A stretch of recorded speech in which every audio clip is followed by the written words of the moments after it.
नमस्कार साथियों, आप सभी का स्वागत है हमारे YouTube चैनल ज्ञानविद सुखदेव में। आज का टॉपिक है रसखान, जो भक्ति काल के कवि थे। आज इनके बारे में विस्तार पूर्वक बताऊंगा। इससे पहले कि जो भी हमारे चैनल पे नए हैं, हमारे चैनल को सब्सक्राइब कर लीजिए ताकि आने वाले जो भी वीडियो अपलोड करूं उसका नोटिफिकेशन आप तक पहुंच जाए। और इसे अपने दोस्तों में भी शेयर कर दीजिए। वीडियो को लाइक करना मत भूलिएगा। कमेंट करके बताइएगा कि वीडियो कैसा लगा। तो चलिए इसे शुरू करते हैं। और इससे पहले कि जो भी अगर हमारे टेलीग्राम चैनल से जुड़ना चाहते हैं तो उसका लिंक हमारे डिस्क्रिप्शन में दिया गया है, उससे जुड़ सकते हैं। तो चलिए शुरू करते हैं और देखते हैं रसखान जी के बारे में। सबसे पहले इनका जन्म के बारे में देखते हैं। इनके जन्म को लेकर काफ़ी मतभेद है, लेकिन इसका जो जन्म है सर्वमान्य 1548 ईस्वी है, जबकि नगेंद्र जी 1533 ईस्वी मानते हैं। और माना जाता है कि इसका जो जन्म है 1533 से लेके 1558 ईस्वी के बीच कभी भी हुआ था। लेकिन जो एनसीईआरटी का डेटा है वो 1548 है और सर्वमान्य मत यही है। तो आप सभी को 1548 ही याद रखना है, इसमें कन्फ्यूजन नहीं होना है। ये जो रसखान जी अकबर के राज्यकाल जो था 1556 ईस्वी से 1605, ये लगभग अकबर के समकालीन है। आगे देखते हैं इनका जन्म स्थान को लेकर भी काफ़ी मतभेद है, लेकिन जो एनसीईआरटी का डेटा है उसके अनुसार हम बता दूंगा। इनका जन्म स्थान पिहानी, जो कुछ लोगों के मतानुसार दिल्ली के समीप है, और लोगों के मतानुसार यह पिहानी उत्तर प्रदेश के हरदोई ज़िले में है। यानी कुछ लोग हैं जो इसको मानते हैं कि दिल्ली के आसपास है, जबकि कुछ लोग मानते हैं कि पिहानी उत्तर प्रदेश के हरदोई ज़िले में है। लेकिन जो एनसीईआरटी के बुक में दिया है वो दिल्ली के आसपास दिया है, तो इसे ही याद रखना है। आगे देखते हैं इनका निधन के बारे में। इसमें भी मतभेद है कि वो इसका निधन कहाँ हुआ, लेकिन कई लोगों का मानना है कि वृंदावन के आसपास हुआ था, और इसका जो मृत्यु 1628 ईस्वी में हुआ। आगे देखते हैं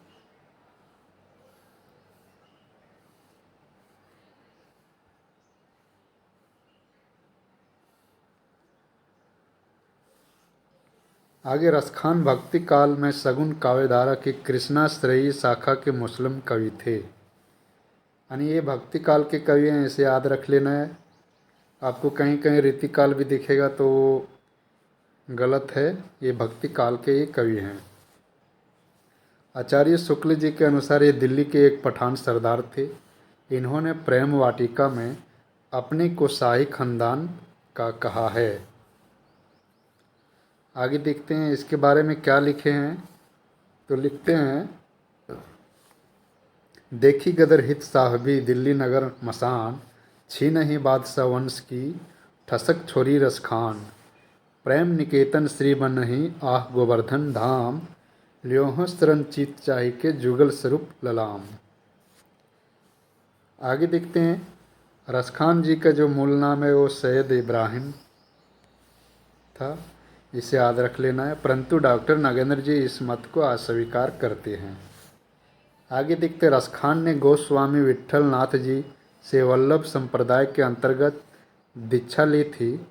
उनके काव्य में अन्य वल्लभानुयायी कृष्ण भक्त जैसे प्रेम माधुरी एवं भक्ति शैली से इस बात की पुष्टि होती है।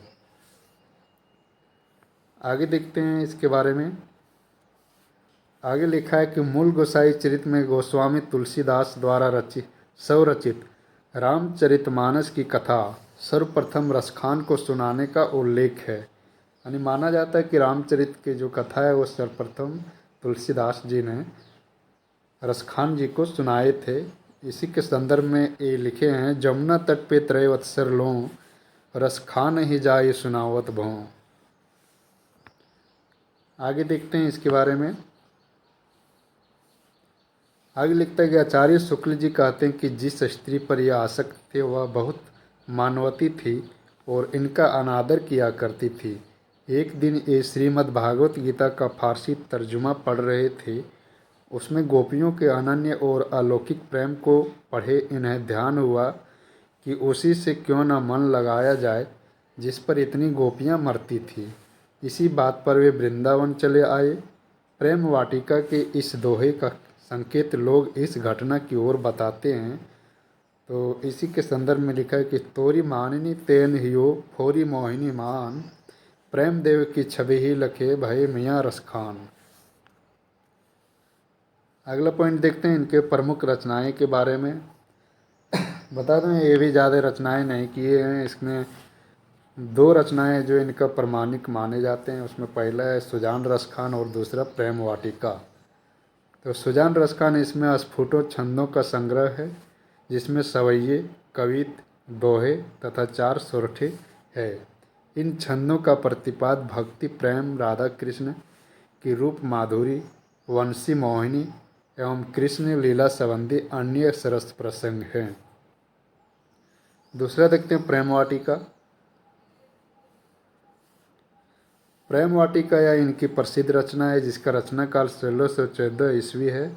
इसमें कवि ने राधा कृष्ण को प्रमोधान के मालिनी माली मानकर प्रेम के गूढ़ तत्व का सूक्ष्म निरूपण किया गया है। यह 53 दोहों की लघु कृति है। यह इनकी अंतिम काव्य कृति माना जाता है। अगला है दान लीला। इसके बारे में दान लीला नाम से कई लोगों ने रचना की है, लेकिन रसखान जी भी दान लीला के नाम से रचना की, इसलिए इसे भी याद रखिए। केवल 11 छंदों का छोटा सा पद प्रबंधन है, जिसमें कवि ने प्रसिद्ध पौराणिक प्रसंग को राधा कृष्ण संवाद के रूप में चित्रित किया है। अगला पॉइंट देखते हैं। अगला पॉइंट रसखान की काव्य भाषा शुद्ध, परिमार्जित एवं साहित्यिक ब्रज है, तो इसे याद रख लेना है। माधुर्य एवं प्रसाद गुण के सहज समावेश में उनकी काव्य भाषा को अत्यंत सरस और सजीव बना दिया है। अगला पॉइंट, ये प्रेम और श्रृंगार के कवि हैं, अतः इन्होंने अपने विषय के अनुरूप सवैया, कवित एवं दोहा छंद को काव्य रचना में चुना है। ये अपने युग में संपूर्ण कृष्ण भक्ति काव्य के गए पदों में रचे जाने की परंपरा होते हुए भी रसखान द्वारा कवित और सवैया छंद को अपनाना उनको स्वच्छंद वृत्ति का सूचक है। वे किसी परंपरा के बंधन में नहीं बंधे। उनका श्रृंगार चित्रण किसी रीति विशेष में सीमित नहीं है। रसखान की प्रशंसा में भारतेंदु जी निम्न कथन कहते हैं कि इन मुसलमान हरि जन्म पे कोटिन हिंदू वारिये। तो ये पंक्ति को याद रखना है। ये किसने कहा? भारतेंदु जी ने। अगला पॉइंट देखते हैं। रसखान दोहा, कवित और सवैया तीनों छंदों पर अधिकार रखते हैं, पर उनके सवैये अद्वितीय है। उन्हें देखकर रसखान को रस की खान कहने में कोई अतिशयोक्ति नहीं होगी। अगला पॉइंट है सरल हृदयग्राही और रसपूर्ण भाषा के प्रयोग के कारण रसखान को पीयूष वर्षी कवि भी कहा गया है। इतना कम लिखकर इतना अधिक प्रसिद्धि पाने वाला मध्यकाल में दूसरा कवि नहीं था। तो ये थे रसखान जी के बारे में महत्वपूर्ण जानकारी। होप कि ये आप सबको पसंद आया हो। आप सब कमेंट में ज़रूर बताइएगा वीडियो कैसा लगा, और इसे शेयर करना, लाइक करना मत भूलिएगा। तो इसमें इतना ही रखते हैं, मिलते हैं नेक्स्ट वीडियो में। धन्यवाद।